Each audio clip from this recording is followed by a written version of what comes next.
제가 아마추어 분들하고 대화를 해보면 아마추어 분들이 가장 궁금해하고 가장 어려워하는 게 다운스윙을 할 때 내 손과 클럽 헤드가 공까지 접근할 때 어떤 모양으로 어떤 움직임으로 와야 되냐 이겁니다. 무슨 말이냐면 이 공을 가장 똑바로 정타로 맞추려면 임팩트의 모습이 클럽의 헤드보다 손이 더 앞쪽으로 나와 있고 왼 손등은 반듯하게 펴져 있고 이 모습입니다. 근데 이 모습을 만들기 위해서 백스윙 탑에서 다운스윙을 할 때 어떤 움직임을 어떤 동작을 해야 되냐 이 말이에요. 저는 지금까지 골프를 치면서 다운스윙 도중에 이 모양을 만들기 위해서 뭘 해야 된다, 어떤 동작을 해야 된다 이걸 생각을 해본 적이 없습니다. 제가 여러분들보다 골프를 더 잘 쳐서 자연스럽게 되는 것이 아니라 실제로 아무것도 하지 않아요. 대신에 이것을 백스윙 때 이미 만들어 놓습니다. 백스윙을 내가 아무렇게나 들어놓고 다운스윙 때 그 모양을 만들겠다, 이게 더 쉬울지 백스윙 때 이미 만들어 놓고 다운스윙 때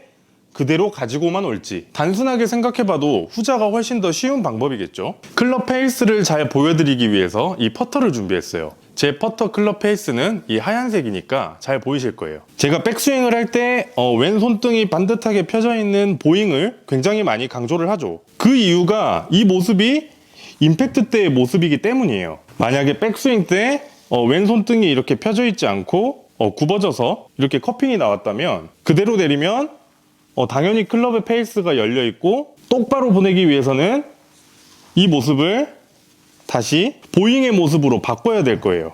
근데 애초에 미리 만들어져 있으면 그대로 가지고 오기만 하면 임팩트의 모습은 그냥 완성이 됩니다. 제 영상을 계속 보신 분들은 이 내용을 아실 거예요. 근데 알면서도 되는 분이 있고 안 되는 분이 있습니다. 그분들이 잊고 있는 건 우리가 백스윙 때 상체를 회전시켜 놨다는 겁니다. 손등은 펴놓고 상체는 옆으로 회전을 시켰어요. 그러면 공을 맞추기 위해서는 다운스윙 때 어드레스 때 방향처럼 상체도 다시 정면으로 와야 됩니다. 이렇게 되면 백스윙 때 만들어 놓은 손목의 모양을 그대로 유지시키는 게 굉장히 쉬워요. 그런데 백스윙 때 몸을 회전시켜 놓고 다운스윙 때 양손만 끌고 오려고 하다 보니까 손의 모양만 신경 쓰니까 이게 어려운 겁니다. 몸은 옆쪽으로 회전시켜져 있고 양손만 끌고 내려온다. 절대 안 내려오겠죠. 어쩔 수 없이 클럽의 헤드는 다시 풀려서 백스윙 때 만들어 놓은 모양을 유지할 수가 없는 거예요. 그래서 여러분들이 절대 잊지 않아야 되는 것이 백스윙 때는 내 상체가 회전돼서 옆을 바라보고 있다가 다운스윙 때는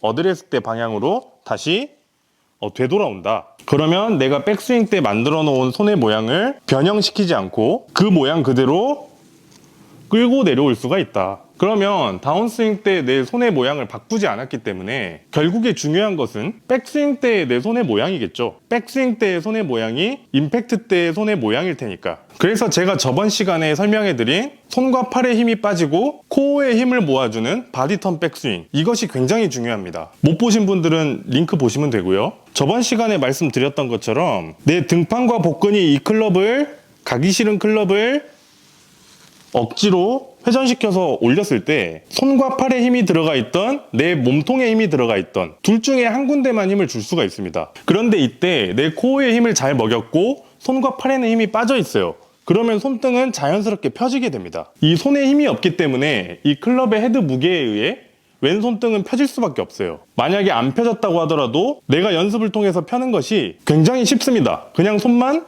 까딱하면 돼요. 그런데 백스윙을 했을 때 코어에 힘을 먹이지 못하고 손과 팔에 힘이 들어가 있다면 손등은 꺾여 있게 돼요. 내 팔이 쭉 뻗는 힘과 손이 클럽을 쥐는 힘에 의해서 손등이 눌리게 됩니다. 이렇게 손등이 눌리는 힘이 과하게 있는 상태에서 손등을 펴는 것은 내가 힘에 의해 펴야 되고 잘 펴지지도 않습니다. 그래서 백스윙을 할 때 코어에 힘을 먹이지 못하고 손과 팔에 힘이 잔뜩 들어가 있다면 손등이 꺾이는 커핑은 무조건 나올 수밖에 없어요. 보잉을 만들 수가 없습니다. 팔과 손에 힘이 들어가 있으면 이 눌리는 힘에 의해서 손등을 펴는 건 역시 힘으로 해야 돼요. 그래서 여러분들이 제가 알려드렸던 손등으로 바닥을 긁어주는 아이스하키 타법, 또 꼭 이것이 아니더라도 임팩트 때의 이 핸드 포워드 자세, 이런 자세들을 떠나서 그냥 공을 정확하게 맞추는 연습을 하시는 분들은 다운스윙 때 이 손으로 무언가를 하려고 하지 마시고 백스윙을 잘 만들어서 미리 임팩트 모습을 만들어 놔야 돼요. 백스윙 때 손의 모양, 손의 각도 이런 것들을 신경 쓰지 않은 채로 다운스윙 때 임팩트 자세를 만들겠다, 이것은 저도 할 수가 없습니다. 다운스윙 때 워낙에 짧은 시간에 임팩트가 이루어지기 때문에 그 시간 안에 그 모양을 만드는 것은 굉장히 어려운 일이에요. 그래서 내 임팩트 때의 손등의 모양은 하프 스윙에서 이미 만들어져 있어야 되는 거예요. 제가 저번 시간에 알려드린 손과 팔의 힘이 빠지고 코어의 힘을 모을 수 있는 바디턴 백스윙을 통해서 코어의 힘을 잘 모아주면 손과 팔의 힘은 빠지면서 왼손등은 임팩트 때 우리가 필요한 보잉의 모습이 나옵니다. 다운스윙 때 내 상체가 어드레스 때 방향으로 정면을 바라본다면 임팩트 때 내 손의 모양은 백스윙 때 만들어 놓은 모양이 그대로 유지가 됩니다. 백스윙, 다운스윙.